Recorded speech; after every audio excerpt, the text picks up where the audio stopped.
I'm Vaishali Shroff, and I'm delighted to bring my latest book, The Adventures of Padma and a Blue Dinosaur, and talk about it. This is published by HarperCollins India and stunningly illustrated by Suvidha Mistry.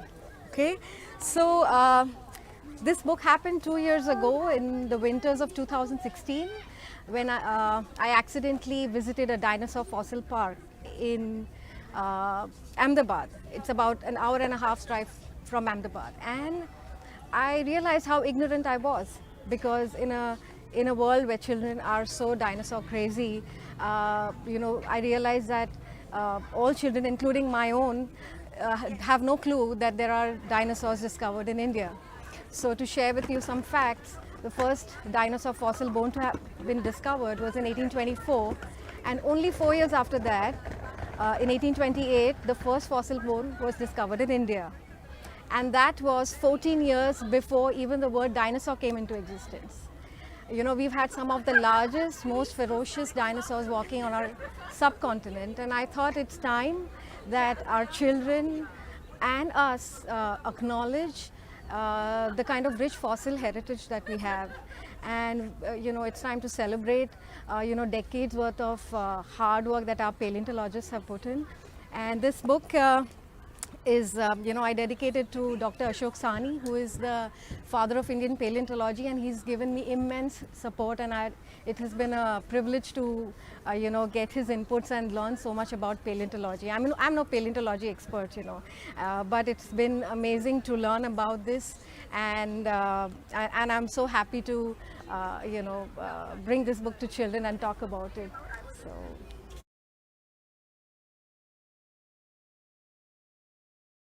Actually, why a book on dinos when there are hundreds and hundreds of books on dinos already? So, 99.999% of them don't mention Indian dinosaurs. If they mention, it's probably the Dravidosaurus, which is a fake and dubious dinosaur. And secondly, dinosaurs so far, thanks to Jurassic Park and its, the set of movies, are looked at fun, ferocious creatures and something meant for little kids. But little is known that dinosaurs speak a lot about evolution, they speak a lot about extinction, they speak about how the world ended 66 million years ago. It's important for researchers because it speaks about climatic changes, how it happened from 250 million years ago to 66, which was the Mesozoic era. I mean, the dinosaurs survived this planet for 185 million years, and us mortals have been here only for the last 3 million years old. So they have a long story to tell, and I think it's important to study their fossils, their behavior, how they behaved in communities as individuals, to see how we have, because there are a lot of parallels have been drawn if we study. You can go very deep into this, but it's a lot more than dinosaurs, just dinosaurs. So I think it's an important, so while this book would appeal to everybody who loves dinosaurs, there is a lot of deeper understanding to be had, so older kids would enjoy this as well.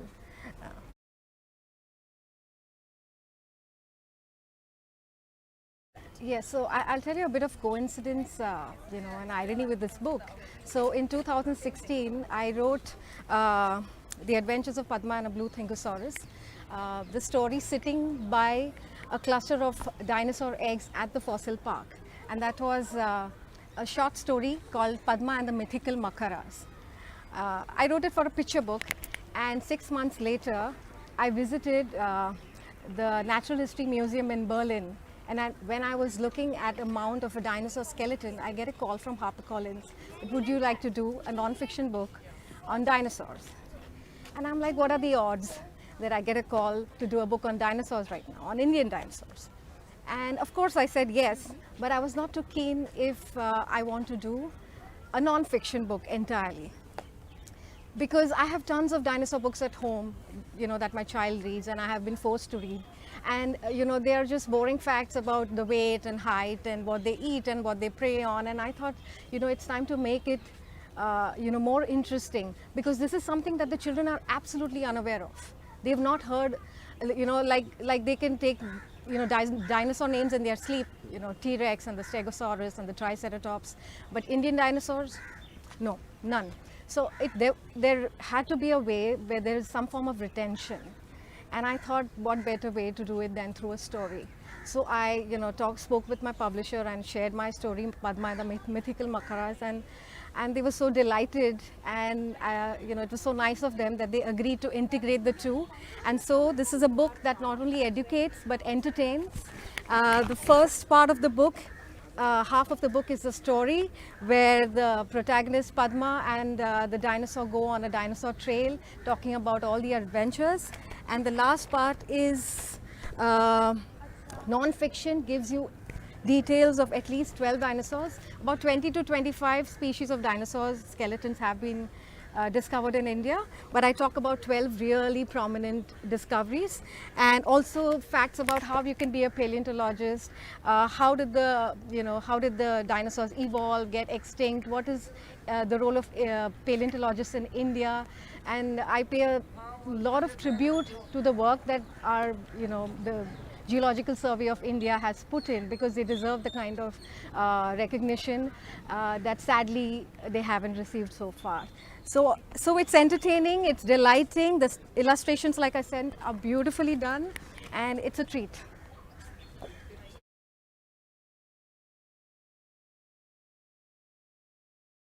So Suvidha Mistry has illustrated this book, and this is not a regular illustrated book, because there are a lot of technical details, and Tina Narang from HarperCollins and I deliberated a lot on who should be illustrating this book, because we needed somebody who could do justice to the technical details that are involved in illustrating dinosaurs, and as well portray the adventure in a very imaginative and fascinating way. And we thought that there couldn't be anybody better than Suvidha to do it. So and she's she's done a fantastic job. And for instance, this is one of my favorite illustrations.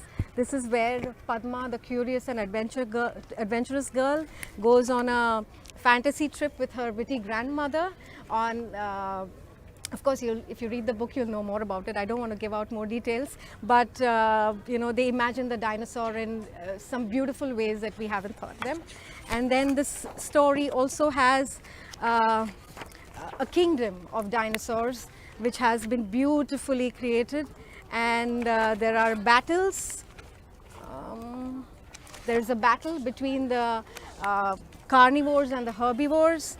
And this one in particular, the very first illustration, you'll be stunned to see the details in an ancient temple that she has done. It's worth a look. You can just open the page and go through it looks like it's really carved. And to come to the second part of the book, there are stunning illustrations of dinosaurs in especially the Rajasaurus. And this book also has real pictures of fossils which have been derived from science papers, and also shared by many paleontologists who've been very kind to share their work with me, and so that children get a sense of what the fossils actually look like. So we didn't want to illustrate the fossils, we wanted to give actual pictures so children know that this is what an actual fossil bone or a skull looks like. So yes, stunning, isn't it?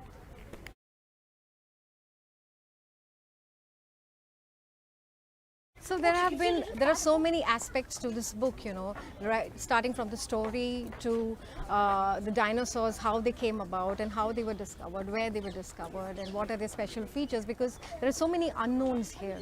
So so I have done different kind of sessions, and none of them are alike. So children have enjoyed going on a dinosaur trail along the Narmada, plotting things on the map as to what dinosaur was discovered where. Then I've done sessions where I introduce them to the different kinds of fossils that have been found.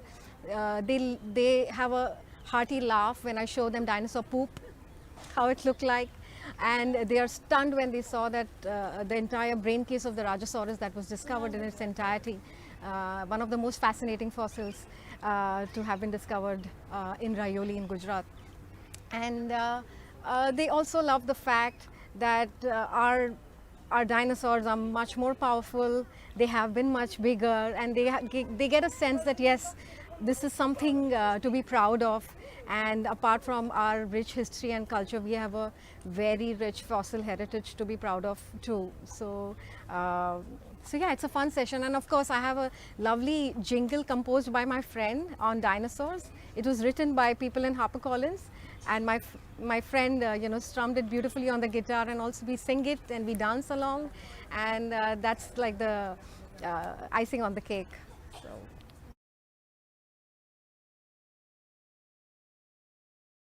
I'm so glad you asked me this question, because there's so much going on in this book, that one sometimes feels, where do I start with? But there are very different ways in which you can use this book. This book is, you can look at it as a beautiful story of a girl in a little village who is curious, adventurous, learns about dinosaurs, time travels. And there's a story about friendship, about taking care, about loving your grandparents, and how to respect books, and how to read and learn, and dive into this world of knowledge that is bottomless. And so there is so much more to learn in the story than just about going on a dinosaur trail with along the Narmada. And on the other hand, you're introducing children to the world of paleontology.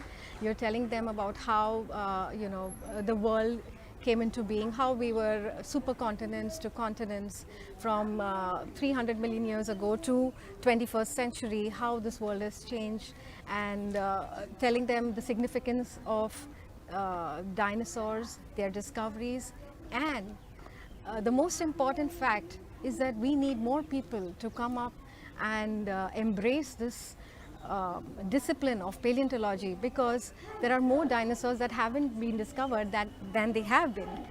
So in all probability, you could be the next one to discover a new species of dinosaur. And this book also talks about, in our country, it's difficult to pursue certain fields for careers. So this has a guide on what institutes you can go to, what kind of courses you need to, and what kind of people you can go for career counseling as well in paleontology. And it's a beautiful field, what you can do after even learning paleontology. So to teachers, to librarians, to parents, this is an excellent guide on how not only as a journey where you learn about Indian dinosaurs and paleontology, but also on how you can potentially take it up as a career and become a paleontologist. Because kids these days are really curious, and and if you love adventure, and if you're curious, there's a lot in paleontology for people who are so keen.